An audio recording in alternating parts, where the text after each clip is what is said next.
Ok, alunos do sexto ano C da EMF, professor Luiz Alberto Leão, vamos começar então a falar um pouquinho sobre fração. Nós vamos fazer aqui então a correção das atividades do dia 13 de abril, né? Atividades essas que falam sobre fração, né? E aí nós vamos então conhecer um pouquinho sobre fração. Uma coisa que eu quero deixar bem marcada aí para vocês, na fração nós temos o numerador e o denominador. O numerador indica, né, as partes que você está usando, né? As partes que você vai querer identificar do todo, certo? Enquanto o denominador sempre vai me indicar quantas partes foi dividido o todo. Então, olha aí, ó, na primeira questão, ó, que fração representa a parte não montada, né, do quebra-cabeça? Observa o quebra-cabeça abaixo e responda. Tinha os gatinhos aí, né? Um quebra-cabeça dividido em 9 partes, ó. 1, 2, 3, 4, 5, 6, 7, 8, 9, né? Ele foi dividido em 9 partes. Então, se ele for dividido em 9 partes, eu já sei que meu denominador sempre vai ser 9, né? Ele vai ser 9.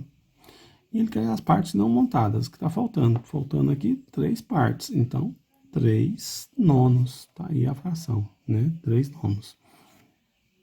Está faltando 3 partes de 9. Que fração representa a parte montada? Bom, se são 3 partes de 9 que estava faltando, né? O denominador não muda, continua sendo 9, né? Aqui se já está faltando 3 de 9, então logicamente aqui as que já estão montadas são 6. Só para conferir, 1, 2, 3, 4, 5, 6. Então ficou 6 nonos, né? Então, ó, 6 partes que foram montadas das 9, né?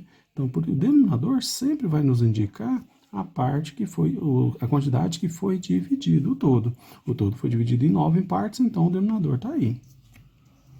Que fração representa o quebra-cabeça completo? Se ele tivesse todo completo. Então, se ele tivesse todo completo, eu teria usado 9 partes das 9 partes que foi dividida. Então, ele foi dividido em 9 partes. Então, o denominador nosso não muda, é 9. E ele foi dividido em... se ele só tivesse preenchido ele todinho, seria 9 de 9. Então, 9 de 9. Né? 9 nonos, né? A questão 2, né, fala o seguinte. Um grupo possui 12 pessoas, das quais 8 são mulheres e 4 são homens.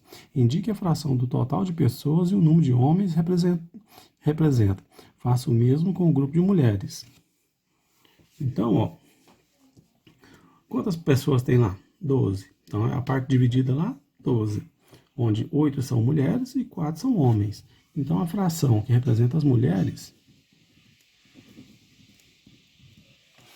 né, vai ter denominador 12, que é o total de gente que está lá.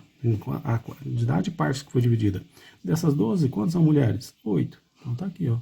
8 dozeavos. Né? E homens.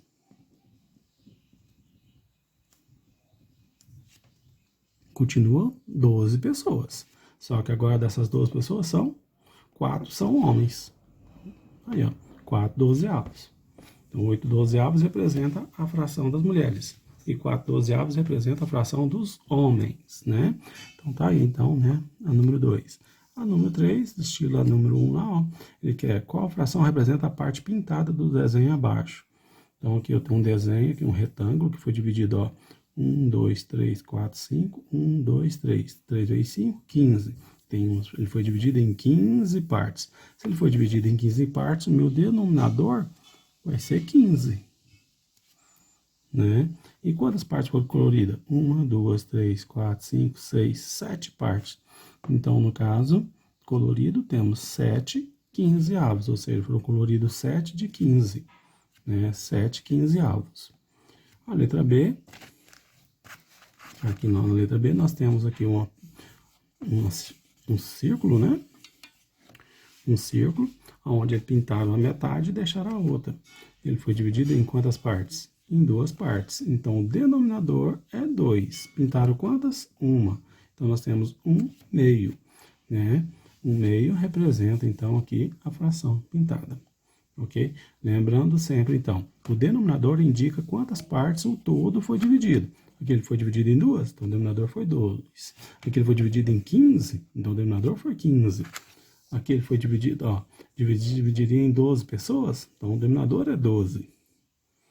Aqui ele foi dividido em 9, olha lá, todos os denominadores foram 9, ok?